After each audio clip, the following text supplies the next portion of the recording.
Halo, salam sejahtera untuk kita semua. Perkenalkan, nama saya Leni Dermawan Sembiring, dosen Program Studi Sarjana Manajemen, bidang akuntansi, Sekolah Tinggi Ilmu Ekonomi Sultan Agung. Oke, pada hari ini saya akan menjelaskan teknik pengajaran saya menggunakan metode DIA. DIA merupakan Delivery, Interaction, and Assessment. Oke, pada salah satu mata kuliah yang saya ampu, yaitu Manajemen Keuangan 1, itu terletak di semester 4 dengan bobot SKS 3 SKS. Oke, sebelum saya jelaskan lebih lanjut mengenai teknik pengajaran saya, terlebih dahulu saya akan menjelaskan yang pertama, deskripsi singkat, yang kedua, luaran yang diharapkan, dan yang ketiga, mode pembelajaran pada kuliah Manajemen Keuangan 1. Manajemen Keuangan merupakan mata kuliah yang hadir sebagai bentuk respon kesiapan dalam menghadapi era industri 4.0 dengan perencanaan keuangan yang sangat mantap. Perencanaan keuangan harus dilakukan sejak usia produktif karena pada masa pensiun akan menghadapi ketidakpastian dalam penghasilan. Perencanaan keuangan tidak hanya mengelola pemasukan, tetapi juga mengelola risikonya. Oke. Mengelola keuangan tidak hanya dengan cara menabung, namun sekarang ini bisa berinvestasi. Selain berinvestasi, dalam pemenuhan kebutuhan pasti akan ada saatnya kita harus berhutang. Bijak dalam berhutang juga merupakan salah satu langkah dalam perencanaan keuangan. Dengan mengikuti mata kuliah manajemen keuangan ini, mahasiswa diharapkan mampu memahami beberapa hal. Yang pertama, itu mampu mengidentifikasi ruang lingkup manajemen keuangan. Yang kedua, mampu menganalisis, membandingkan, dan menginterpretasikan analisis rasio keuangan. Yang ketiga, mampu menganalisis, menguraikan, dan menyusun proyeksi laporan keuangan. Yang keempat, mampu mengidentifikasi, membandingkan, dan menginterpretasikan kinerja keuangan dengan metode DuPont System. Sedangkan yang kelima, mampu menganalisis, membandingkan, dan menentukan kebijakan modal kerja. Selanjutnya, mampu merinci, menilai, dan menentukan konsep nilai waktu uang. Yang ketujuh, mampu menentukan dan menilai metode penilaian obligasi. Selanjutnya, mampu menentukan dan menilai metode penilaian saham. Dan mampu menetapkan, merencanakan, dan mengestimasi penjualan dengan metode break-even point. Untuk bisa mencapai kemampuan tersebut, mahasiswa akan diberikan topik-topik yang akan dibahas selama 14 pertemuan dengan menggunakan metode luring maupun daring. Berikut adalah topik-topik yang akan saya bahas. Yang pertama, pendahuluan manajemen keuangan. Yang kedua, analisis rasio keuangan. Yang ketiga, proyeksi laporan keuangan. Yang keempat, analisis kinerja keuangan dengan analisis DuPont System. Yang kelima, modal kerja. Yang keenam, nilai waktu uang. Yang ketujuh, penilaian obligasi. Yang kedelapan, penilaian saham. Dan yang terakhir, analisis break-even. Oke, setelah kita tahu gambaran singkat mata kuliah manajemen keuangan 1 yang saya ampu, selanjutnya saya akan menjelaskan teknik pengajaran saya menggunakan metode DIA, yaitu Delivery, Interaction, and Assessment. Pertama, itu delivery. Delivery di sini bagaimana saya menyampaikan perkuliahan kepada mahasiswa. Ada dua strategi yang saya gunakan. Yang pertama itu menggunakan textbook. Textbook yang saya gunakan merupakan karangan dari Brigham dan Houston yang berjudul Dasar-Dasar Manajemen Keuangan. dan buku Syahyunan dengan judul Manajemen Keuangan, Perencanaan, Analisis, dan Pengendalian Keuangan. Kemudian strategi yang kedua yaitu pembahasan case study. Di kelas tiap minggunya saya meminta kepada mahasiswa untuk menyelesaikan sebuah case study dan membuat evaluasi pembelajaran setiap minggunya.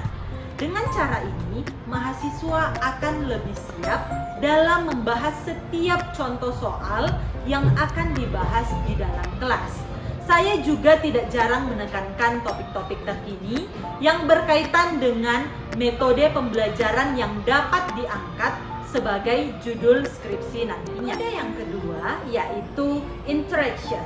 Di interaction ini itu bagaimana saya berinteraksi dengan mahasiswa. Dalam perkuliahan saya itu ada beberapa saluran komunikasi yang saya gunakan. Yang pertama itu di dalam kelas. Di dalam kelas, saya selalu mendorong mahasiswa dalam berpartisipasi secara aktif untuk bertanya maupun menjawab soal yang sedang dibahas agar proses belajar mengajar berjalan komunikatif dan dua arah.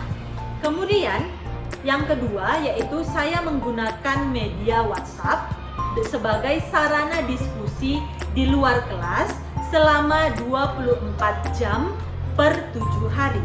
Kemudian yang ketiga itu saya menggunakan YouTube untuk menyajikan materi yang akan saya bahas setiap minggunya.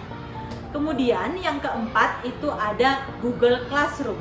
Di Google Classroom di sini sebagai feedback dari mahasiswa terhadap saya untuk pembelajaran yang telah dikerjakan. Yang ketiga yaitu assessment. Di sini bagaimana saya menilai mahasiswa saya. Pada pertemuan pertama perkuliahan itu saya selalu menjelaskan kontrak perkuliahan yang kita sepakati bersama antara pengajar dengan mahasiswa. Jadi di dalam kontrak perkuliahan tersebut saya memuat menilai dan bobot penilaian saya terhadap mahasiswa sehingga dipastikan mahasiswa tahu dari awal dan diharapkan bisa membuat strategi agar perkuliahan mereka berjalan lancar dan mendapatkan nilai yang memuaskan. Berikut penilaian atas tingkat penguasaan yang dilakukan atas kegiatan yang dilakukan oleh mahasiswa. Yang pertama yaitu tugas rutin, itu berbobot 10%, kemudian kehadiran berbobot 10%, kuis berbobot 10%, ujian tengah semester berbobot 30%, dan ujian akhir semester berbobot 40%. Nah, selanjutnya akan saya berikan cuplikan pengajaran saya pada mata kuliah Manajemen Keuangan 1 di dalam kelas. Berikut ini. Sore. Sore, Bu. Oke, sebelumnya kita sudah absen ya. Oke, kita akan masuk ke materi kita yang berikutnya. Sebelumnya saya sudah share materinya di YouTube ya. Di YouTube kemudian ada pengarahan juga di Google Classroom-nya, ya kan? Oke, jadi saya harap kalian juga sudah mengulas materi yang akan kita pelajari pada hari ini. Oke ya, kita masuk ke materi kita mengenai modal kerja. Sebelumnya modal kerja ada kita singgung ya, ada kan? Ada di rasio apa itu? Rasio apa? Rasio aktivitas, ya kan? Di rasio aktivitas ada yang namanya perputaran modal kerja. Perputaran modal kerja. Kemarin untuk mencari perputaran modal kerja rumusnya penjualan dibagi perputaran modal kerja itu dicari menggunakan penjualan dibagi modal kerja. Modal kerja kemarin diambil angkanya dari mana? Aset lancarnya. Oke. Jadi kita sekarang fokusnya ke aset lancarnya, modal kerjanya, ya kan? Jadi sebelumnya saya ada ingatkan di videonya kalau modal kerja ini itu sangat penting bagi perusahaan. Kalau nggak ada modal kerja bagaimana Bu? Ya nggak bisa bayar hutangnya, ya kan? Nggak bisa bayar hutang lancarnya. Kalau nggak bisa bayar hutang lancarnya gimana Bu? Berarti bermasalah likuiditasnya. Bermasalah likuiditasnya alasannya apa Bu? Ya nggak bisa bayar hutang lancarnya, ya kan? Karena likuiditas itu aset lancar dibagi hutang lancarnya selalu. Maka dari itu perlu yang namanya modal kerja. Oke, sedangkan untuk pengertian modal kerja sendiri itu terbagi atas dua ya. Yang pertama ada gross working capital. Ini dilihat dari sisi seorang manajer keuangan, ya kan? Di sini katanya modal kerja diperoleh dari keseluruhan jumlah aset lancarnya. Berarti sama yang kita cari waktu di rasio aktivitas yang tadi, ya kan? Perputaran modal kerja. Berarti total aset lancarnya itulah diambil. Berarti itu dari sisi seorang manajer keuangan. Sedangkan pengertian yang kedua itu dari net working capital. Itu dilihat dari sisi seorang akuntan. Di sini katanya modal kerja itu diperoleh dari aset lancar dikurangi hutang lancarnya. Itu untuk net working capital. Oke. Kemudian untuk konsep modal kerja itu terdapat 3 konsep ya. Apa yang kemarin saya jelaskan? Konsep kuantitatif, pas ya. Ada konsep kuantitatif, kualitatif, dan fungsional. Kalau untuk penjabarannya sendiri, untuk contohnya bisa kita lihat contoh pada slide berikut ini. Oke. Kita masuk ke ininya, laporan keuangannya ada dicatat? Oke, perhatikan. Kita masuk ke konsep yang pertama, yaitu menurut konsep kuantitatif. Katanya konsep kuantitatif itu diperoleh dari keseluruhan jumlah aset lancarnya. Berarti total aset lancar yang ada di laporan keuangannya, yang ini ya, berarti dimasukkan ini semua angkanya. Itu menurut konsep kuantitatif. Di sini masukkan. Oke. Kemudian masuk yang kedua, di sini menurut konsep kualitatif. Dia katanya selisih antara aset lancar dikurangi kewajiban lancarnya. Aset lancar tadi diketahui sebesar 250.000 dikurangi 125.000 kewajiban lancarnya ya. Berarti untuk modal kerja menurut konsep kualitatif itu sebesar 135.000. Oke, kemudian kita masuk ke konsep yang ketiga. Di sini ada fungsional, terbagi atas 3. Oke, yang pertama itu modal kerja. Di atas itu kas, karena yang di laporan keuangannya kas paling atas ya. Diketahui 24.000, memang seperti itu di laporan keuangannya. Kemudian piutangnya 80%. Ada ya, saya bikin alasannya kenapa 80%? Ada, karena diketahui profit marginnya sebesar 20%. Berarti sisanya 80% lah piutang sini, piutang usahanya. Berarti 80% dari apa?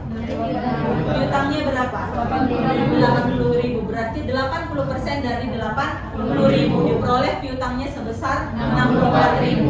Oke. Masuk persediaannya diketahui 100.000. Kemudian penyusutan gedungnya 60.000, penyusutan mesinnya 35.000. Diperolehlah modal kerjanya itu sebesar 283.000. Itu untuk yang pertama. Kemudian masuk ke modal kerja potensial. Di sini surat berharganya diketahui 56.000. Kemudian margin labanya diketahui tadi 20% ya. Ini dari piutangnya tadi diketahui 80.000. Berarti diperolehlah margin labanya sebesar 16.000. Berarti jumlahkan, didapatlah modal kerja potensialnya itu sebesar 72.000. Oke. Kemudian kita masuk ke bukan modal kerja. Di sini ada tanah, gedung, dan mesin. Ini tinggal kita masukkan aja angkanya sesuai dengan laporan keuangannya. Berarti didapatlah bukan modal kerja sebesar 605.000. Bisa sampai di sini? Ada yang mau ditanyakan? Tidak ada. Oke, kita lanjut ya. Kemudian kita masuk ke jenis-jenis modal kerja. Jenis-jenis modal kerja itu terbagi atas 2. Yang pertama modal kerja tetap dan modal kerja variabel. Modal kerja tetap itu dibagi 2. Yang pertama ada modal primer, dan yang kedua modal kerja normal. Kemudian untuk variabel itu sifatnya yang berubah-ubah, itu terdiri dari modal kerja musiman, kemudian modal kerja siklis, dan modal kerja darurat. Itu untuk jenis-jenis modal kerjanya. Kemudian saya di sini ada tambahkan yang namanya faktor-faktor yang mempengaruhi kebutuhan modal kerja. Biasanya ini digunakan kalau kita menganalisis modal kerjanya. Biasanya kakak-kakak kelas kalian yang sedang menyusun itu pasti menggunakan ini, faktor-faktor yang mempengaruhi. Jadi di sini hanya tambahan aja supaya kalian banyak wawasannya saja. Oke, yang pertama itu ada volume penjualan, berarti banyaknya jumlah penjualannya berapa banyak. Oke, kemudian yang kedua besar kecilnya skala usaha perusahaan. Ini biasanya diukur menggunakan size. Ada juga ini proksinya. Nanti mungkin kalian dianalisis laporan keuangan bisa mempelajari. Oke, kemudian masuk ke aktivitas perusahaan, kemudian perkembangan teknologi, dan yang terakhir ada sikap perusahaan terhadap likuiditas dan profitabilitas. Kemarin kita udah ada ini ya, likuiditas dan profitabilitas. Likuiditas kemarin ada berapa proksinya?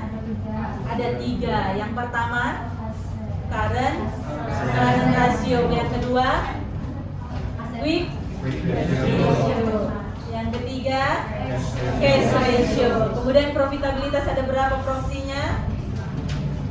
Ada 5. Yang pertama ROA, ROE, baru GPM, baru OPM, dan NPM. Ada 5. Itu diingat ya Bapak Ibu. Oke, kita lanjut ke kebijakan modal kerja. Kebijakan modal kerja itu ada 3 ya. Yang pertama kebijakan agresif, kemudian kebijakan konservatif, yang ketiga moderat. Yang pertama itu kebijakan agresif. Dia terkenal high profit, high risk. Berarti mau besar labanya, berarti berani menerima risiko yang besar juga. Sedangkan untuk kebijakan konservatif itu kebalikannya. Kecil labanya, maka resiko yang diterima juga semakin kecil. Sedangkan kebijakan moderat itu di tengah-tengah dari kebijakan agresif tadi dengan si konservatif. Itulah dia untuk ketiga kebijakan ini. Untuk lebih paham mengenai kebijakan ini, kita masuk ke contoh soalnya langsung. Contoh soalnya, perhatikan contoh soalnya. Ada yang tidak dimengerti contoh soalnya? Saya coba kita ulas kembali, siapa tahu masih ada yang bingung teman-temannya. Oke, kita masuk ke contoh soal. Di situ katanya langsung saja ya yang diketahui, penjualannya pada tahun 2015 itu diperkirakan 70 juta ya, 70 juta. Ini karena tidak ada saya bikin keterangannya untuk beberapa kebijakan itu, berarti ini sama semuanya. Oke, untuk ketiga kebijakannya itu sama 70 juta, 70 juta, 70 juta. Oke, rasio utangnya diperkirakan katanya 50%, berarti ini berlaku untuk ketiganya. Kemudian aset tetapnya, aset tetap itu nggak pernah berubah ya, namanya juga tetap. Berarti bagi semua kebijakannya itu sama semuanya 20 juta. Kemudian laba operasi 20%. Kemudian suku bunganya 17, tarif pajaknya 25%. Kemudian di sini ada 3 alternatif yang tadi. Untuk aset lancar kebijakan konservatif dia itu 55%, sedangkan kebijakan moderat 50% dan agresif sebesar 40%. Kita langsung masukkan apa yang diketahui di tabelnya. Untuk penjualannya sama 70 70 70, kemudian aset tetapnya 20 20 20. Oke, perhatikan soalnya. Kita di sini mau mencari aset lancar. Aset lancar diketahui berapa ini tadi? 55, 50, dan 40. Dari penjualannya yang 70 juta. Berarti masukkan. Di sini saya buat 55% dikali 70, 55 ya. Kemudian 50 dikali 70 dan 40 dikali 70. Didapatlah dia untuk aset lancar konservatif sebesar 38.535 juta, kemudian 28 juta. Itulah dia untuk aset lancarnya. Berarti masukkan ke dalam sini ya.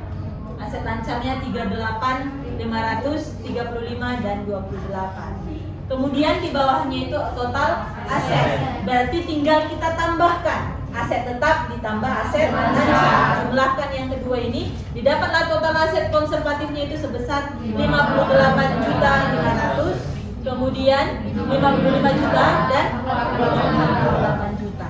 Kemudian kita masuk ke hutang lancarnya. Hutang lancar tadi berapa persen? 50% untuk ketiga kebijakan tersebut. Berarti tinggal kita kalikan 50% semuanya dari total asetnya. Didapatlah hutang lancarnya 29, 250, kemudian 27, 524 juta.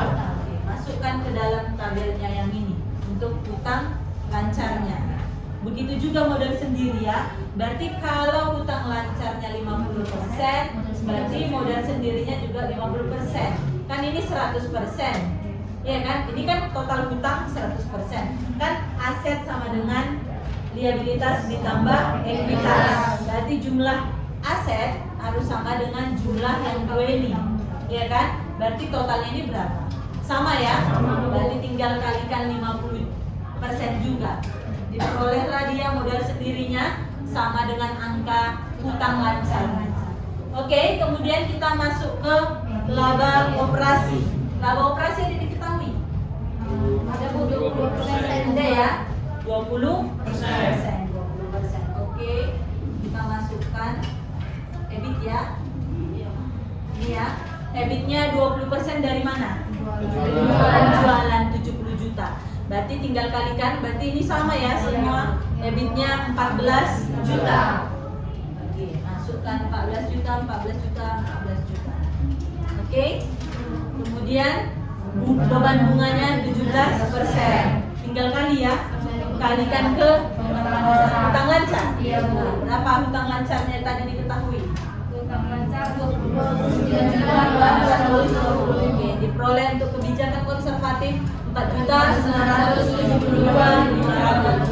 Kemudian moderatnya diketahui di sini 4 juta ya, 455, dan agresifnya 4.000. Itu dia untuk beban bunganya. Berarti tinggal kita masukkan aja ke sini. Masukkan ke tabelnya. Kemudian EBT. EBIT dikurangi beban bunga. Diperolehlah EBT-nya sebesar 9.227.500. 9.27.500. Oke, 9.325.000. Kemudian 9.920.000. Oke, boleh ya. Kemudian pajaknya 25%. Berarti tinggal kita kali ya, sama yang di atas tadi ya. Oke, diperolehlah dia untuk apanya ini? Pajak ya. Pajaknya sebesar 2.256.875. Kemudian moderat 2.331.250. Kemudian 2.480.000.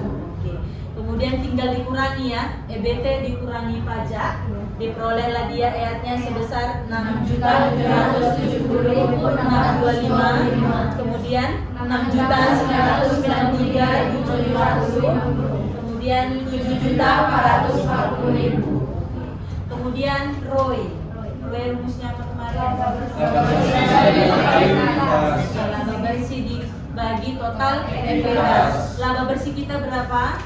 Ini ya, EAT-nya ya. EAT-nya dibagi ekuitasnya modal sendiri, ya kan? Berarti diperolehlah ROE-nya itu sebesar 23,15%, 25,43%, dan 31%. Kemudian CR, rumusnya kemarin apa? Aset lancar dibagi hutang lancar. Aset lancar dibagi hutang lancar. Aset lancarnya yang ini ya, dibagi hutang lancar. Diperolehlah dia untuk CR-nya itu sebesar 131,62%, 127,12%, dan 100,67%. Udah lengkap ya? Sampai di sini ada yang bingung untuk ketiga kebijakan tersebut? Bisa kita lanjut? Bisa, Bu. Kita lanjut ke kesimpulannya ya. Sorry, ada yang ketinggalan. Di sini katanya hasil perhitungan tersebut terlihat bahwa kebijakan agresif akan memberikan ROE yang paling tinggi dibandingkan dua kebijakan lainnya.